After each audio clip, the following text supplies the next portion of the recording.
अस्सलाम वालेकुम। उम्मीद है आप खैरियत से होंगे। आज हम एमएस वर्ड में रिव्यू टैब पढ़ रहे हैं। चंद एक चीज़ें इसमें देखते हैं कि क्या है। सबसे पहले यहाँ स्पेलिंग एंड ग्रामर चेक है। जब आप टाइपिंग कर रहे होते हैं तो आप मुख्तलिफ किस्म की मिस्टेक्स करते हैं जिनको टाइपोज कहा जाता है। ये चेक करने की शॉर्टकट की F7 है। मसलन मैं आपके सामने कुछ टाइप करके भी दिखाता हूँ। मैं लिख रहा हूँ जी आई, जहाँ पर लिखते हैं जी आई इज आ बॉय, ये मैंने लिख दिया, एंटर कर दिया। ये देखिए, ये मिस्टेक को इंडिकेट कर रही है कि ये एक मिस्टेक है। अब मिस्टेक दो तरह की है। मसलन कौन कौन सी है जी? मैं लिख रहा हूँ जी IMRBOUY, ये देखिए, और मैंने इसको फुल स्टॉप लगा दिया। ये भी एक मिस्टेक है, ये भी एक मिस्टेक है। दोनों का जो समझें कि निशानदेही है वो निशानदेही मुख्तलिफ है। इसकी लाइन ब्लू है, इसकी लाइन रेड है। ये प्रिंट में नहीं आएंगी, प्रिंट प्रीव्यू में भी नहीं आएंगी, लेकिन डिस्प्ले में जस्ट शो लाजमन होंगे। इसका मकसद क्या है? इस ब्लू का मकसद है कि ये मिस्टेक ग्रामर की मिस्टेक है। इस पर राइट क्लिक करेंगे, बता देगा कि यहाँ पर ये आना चाहिए था। आप क्लिक कर देंगे, चेंज कर देगा। ये जो रेड लाइन है, इस रेड लाइन का मतलब है कि यह स्पेलिंग की मिस्टेक है।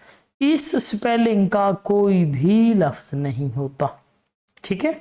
या अगर आप चाहते हैं, या अगर आप वाकई श्योर हैं कि ये लफ्ज डिक्शनरी में या कंप्यूटर को मालूम होना चाहिए, ऐसा लफ्ज होता है, तो इसको आप ऐड टू डिक्शनरी कर सकते हैं।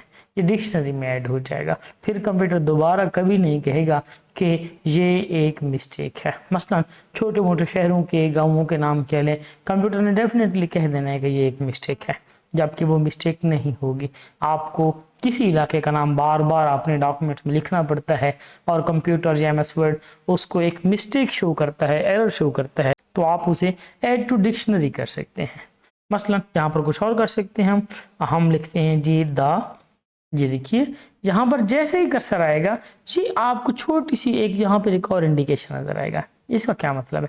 इसका मतलब है कि यह चीज आपने ऐसे नहीं लिखी थी, एमएस वर्ड ने खुद ही इसको ऑटो करेक्ट कर दिया। अब नए सेंटेंस का फर्स्ट लेटर कैपिटल होना चाहिए, तो आपने तो स्मॉल लेटर लिखा था, लेकिन एमएस वर्ड ने खुद ही इसको कैपिटल लेटर में कन्वर्ट कर दिया है, इसलिए ये एक अलामत आ रही है। अगर आप इसे रिमूव कर देंगे और दोबारा टी लिखेंगे और स्पेस देंगे तो अब उसको सेट नहीं करेगा एमएस वर्ड। क्यों सेट नहीं करेगा? क्योंकि कंप्यूटर ने एक बार सेट की थी, आपने उसको, यानी कि उसने करेक्ट किया था, लेकिन आप उसने उसको रॉन्ग प्रूव कर दे कि नहीं, इसे करेक्ट नहीं करना था। इस वजह से अब उसने वो करेक्शन नहीं की है। उसने वैसे ही रहना दिया कि ठीक है जी, मैंने करेक्ट किया था, आपको पसंद नहीं आया, सो अब मैं इसको ऐसे ही रहने दूंगा और आप इंडिकेट भी नहीं करूंगा कि ये एक मिस्टेक है, ठीक है। मजीद देखते हैं क्या है जी। स्पेलिंग एंड ग्रामर चेक पे क्लिक करें, F7 प्रेस करें। जहां जहां कोई मिस्टेक होगी जहां पर इंडिकेट हो जाएगी। अगर आप इसको ऊंची आवाज में सुनना चाहते हैं तो आप यहां पर क्लिक करके इसको सुन भी सकते हैं। ये क्या कहता है जी? यहाँ सजेशंस दी हुई हैं कि ये लफ्ज या तो आइडिया हो सकता है, या ये लफ्ज वीडियो हो सकता है, या ये लफ्ज हो सकता है। इनमें से, यानी एमएस वर्ड कह रहा है कि मुझे लगता है इन तीनों में से आपने कोई लफ्ज लिखना था और गलती से ये लिख दिया। अब आप मुझे बताएं कि मैं यहाँ पर कौन सा लफ्ज रिप्लेस कर दूं। हम कहते हैं कि वीडियो कर दे। जैसे ही वीडियो करेगा, कहते हैं एक और मिस्टेक भी है, इसको जी ये कर दे। ये भी कर लिया। Spelling and grammar check is complete. ये कंप्लीट हो गया, फाइनल हो गया, ठीक है। नेक्स्ट देखते हैं जी, ये क्या चीज है? शिफ्ट F7 इसकी शॉर्टकट की है। मसलन इसको हम इसी की अपनी मिसाल से चेक करते हैं।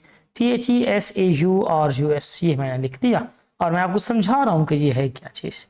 देखिए, इस पर राइट क्लिक करिए और राइट क्लिक करने के बाद आप यहां देखिए सिनोनिम्स, ये देखिए ये आ रहे हैं। या यहाँ पे क्लिक करने के बाद आप यहाँ क्लिक कीजिए। इस लफ्ज को सिलेक्ट करने के बाद क्या करेगा? आपको इसके तमाम तर मुतरादिफ अल्फाज दे देगा। इसका मतलब क्या है, इसका मतलब क्या है, इसकी जगह ये लफ्ज भी इस्तेमाल किया जा सकता है, इसकी जगह ये लफ्ज इस्तेमाल किया जा सकता है, ये भी इस्तेमाल किया जा सकता है। और ऐसा भी हो सकता है कि कोई एक आदाब को इसका एंटोनाइम भी लाजमन दे दे।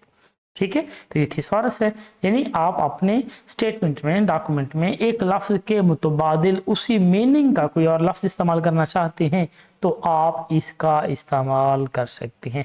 आप मीनिंग समझना चाहते हैं तब भी आप इसका इस्तेमाल कर सकते हैं। मसलन मुझे इसी लफ्ज ही की अगर समझ नहीं आ रही, मैंने यही लफ्ज लिख कर इसको पे क्लिक कर दिया है तो मुझे ये अल्फाज मिल गए कि इसका मतलब वोकेबलरी है, इसका मतलब ग्लॉसरी है, इसका मतलब फेसबुक है, इसका मतलब वर्ड लिस्ट है, इसका मतलब डिक्शनरी है। ठीक हुआ। नेक्स्ट देखते हैं जी, वर्ड काउंट है। वर्ड काउंट क्या है जी? कुछ डॉक्यूमेंट्स होते हैं जिनकी स्पेसिफिकेशंस होती हैं कि आपने इतने अल्फाज का एक डॉक्यूमेंट लिखना है, उसके लिए चेकिंग करना पड़ सकती है कि आप उस क्राइटेरिया पर पूरा उतर रहे हैं या नहीं उतर रहे हैं। पेजेस बता दिए, वर्ड्स बता दिए, स्पेसेस के बगैर कैरेक्टर्स कितने हैं, स्पेसेस समेत कैरेक्टर्स कितने हैं, पैराग्राफ कितने हैं, लाइंस कितनी हैं, टेक्स्ट बॉक्स वगैरह शामिल करने हैं तो ठीक है, वरना इसको यूं अनचेक कर देंगे। वो उनके जो वर्ड्स होंगे, जो लाइंस होंगी, वो सारी काउंट नहीं होंगे। नेक्स्ट देते हैं रीड अलाउड। रीड अलाउड का क्या मतलब है?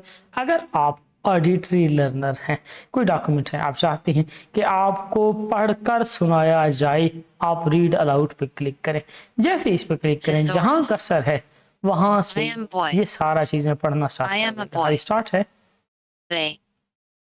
To make your document look professionally produced, Word provides header, footer, cover page, and text box designs that complement each other.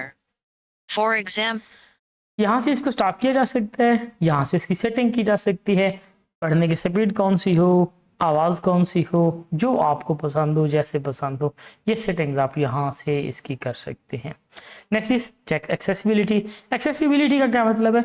इसका मतलब है कि आपने जो डॉक्यूमेंट तैयार किया है इसमें कहीं कोई मसाइल हैं या नहीं। मसला मैंने ये सिलेक्ट कर लिया और मैंने सिलेक्ट करने के बाद इसका कलर ये रेड कर दिया और फॉन्ट कलर रेड करने के बाद मैंने इसका बैकग्राउंड ग्रीन कर दिया। ये देखिए, क्या आप समझते हैं कि ये आसानी से रीडेबल है?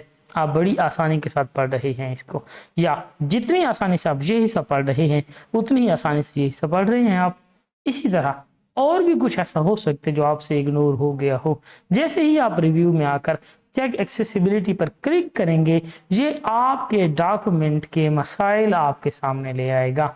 क्या कह रहा है? Hard to read text contrast, कि आपने डॉक्यूमेंट में कहीं कंट्रास्ट इस्तेमाल किया हुआ है जो कि हार्ड टू रीड है, कभी भी वो पढ़ना आसान नहीं होगा।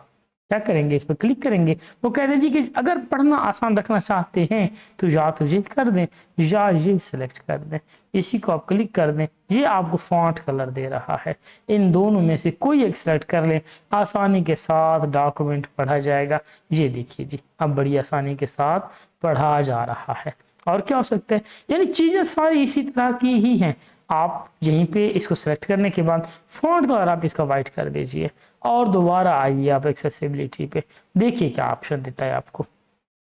फिर वही बात करें, hard to read text contrast, कि आपने जो टेक्स्ट का कंट्रास्ट सिलेक्ट किया है वो टेक्स्ट का कंट्रास्ट रीडेबल नहीं है। इन तीन कलर्स में से कोई एक चूज कर लें, आसानी के साथ रीडेबल रह जाएगा डॉक्यूमेंट। ये देखिए, ये सिलेक्ट हो गया। ठीक है, आपके डॉक्यूमेंट के ओवरऑल मसाइल आपको चेक एक्सेसिबिलिटी में नजर आ जाते हैं। अक्सर औकात ये होते नहीं हैं, अगर होंगे तो आपके सामने आ जाएंगे।